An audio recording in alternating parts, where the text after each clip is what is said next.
वनगमन पूर्व राम के द्वारा दान। बड़े भाई राम की आज्ञानुसार लक्ष्मण गुरु वशिष्ठ के पुत्र सुयज्ञ को अपने साथ ले आए। राम और सीता ने अत्यंत श्रद्धा के साथ उनकी प्रदक्षिणा की। इसके पश्चात उन्होंने अपने स्वर्ण कुंडल, बाजूबंद, कड़े, मालाएं तथा रत्न जटित अन्य आभूषणों को उन्हें देते हुए कहा, हे मित्र, जनक नंदिनी सीता भी मेरे साथ वन को जा रही हैं, इसलिए ये अपने कनकण, मुक्तमाला, किंकणी, हीरे, मोती, रत्नादि समस्त आभूषण आपकी पत्नी को दान करना चाहती हैं। आप इन आभूषणों को सीता की ओर से उन्हें आदर तथा नम्रता के साथ समर्पित कर देना। मेरी यह स्वर्ण जटित शया अब मेरे लिए किसी काम के नहीं है, अतः इसे भी आप ले जाइए। मेरे मामा ने अत्यंत स्नेह के साथ मुझे यह हाथी दिया था, इसे भी सहस्त्र स्वर्ण मुद्राओं के साथ आप स्वीकार करें। राम के वनगमन के विषय में ज्ञात होने पर सुयज्ञ के नेत्रों अश्रु भर आए।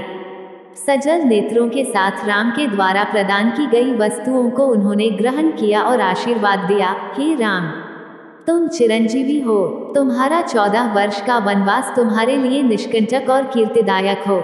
वनवास की अवधि समाप्त होने पर लौटने पर तुम्हें अयोध्या का राज्य पुनः प्राप्त हो।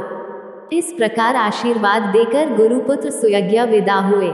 उसके बाद राम ने अपने सेवकों को, जो कि राम के वनवास से दुखी होकर रो रहे थे, बहुत सारा धन दान में दिया और सांत्वना देते हुए बोले, तुम लोग यहीं रहकर महाराज, माता कौशल्या, सुमित्रा, कैकेयी, भरत, शत्रुघ्न एवं अन्य गुरुजनों की तन मन लगाकर सेवा करना।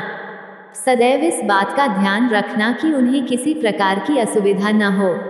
फिर राम ने अपनी समस्त व्यक्तिगत संपत्ति को मंगवाकर सीता के हाथों से उसे गरीब, दुखी, दीन दरिद्रों में बंटवा दिया।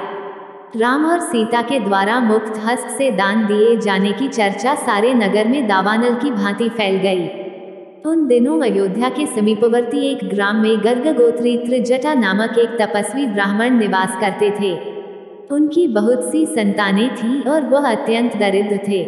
उसे अपनी गृहस्थी का पालन पोषण करने में अत्यंत कठिनाई होती थी।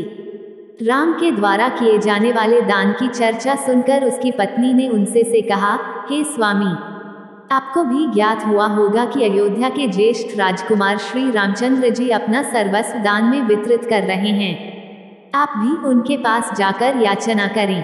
हमारी निर्धनता और दरिद्रता से तथा आपकी याचना से द्रवित होकर दयालु राम हम पर भी अवश्य ही दया करेंगे और इस दरिद्रता से हमारा उद्धार कर देंगे।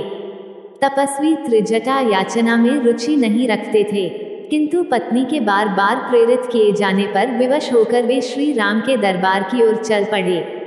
वे शीघ्रातिशीघ्र एक के बाद एक 5 ड्योढ़ियां पार करके राम के समक्ष जा पहुँचे।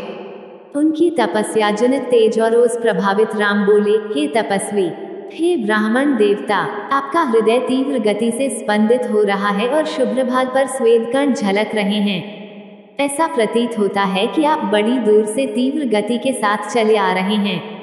आपकी वेशभूषा आपके धन अभाव का परिचय देती है, अतः आपने अपने हाथ में जो दंड रखा है उसे आप अपनी पूर्ण शक्ति के साथ फेंकिए। यह दंड जहाँ पर जाकर गिरेगा, आपके खड़े होने से उस स्थान तक जितनी गौएं खड़ी हो सकेंगी, मैं आपको अर्पित कर दूंगा और उन गौओं के भरण पोषण के लिए भी पर्याप्त साधन जुटा दूंगा। इस आदेश को सुनकर त्रिजटा ने पूरी शक्ति के साथ दंड फेंका। दंड सरयू नदी के दूसरी पार जाकर गिरा।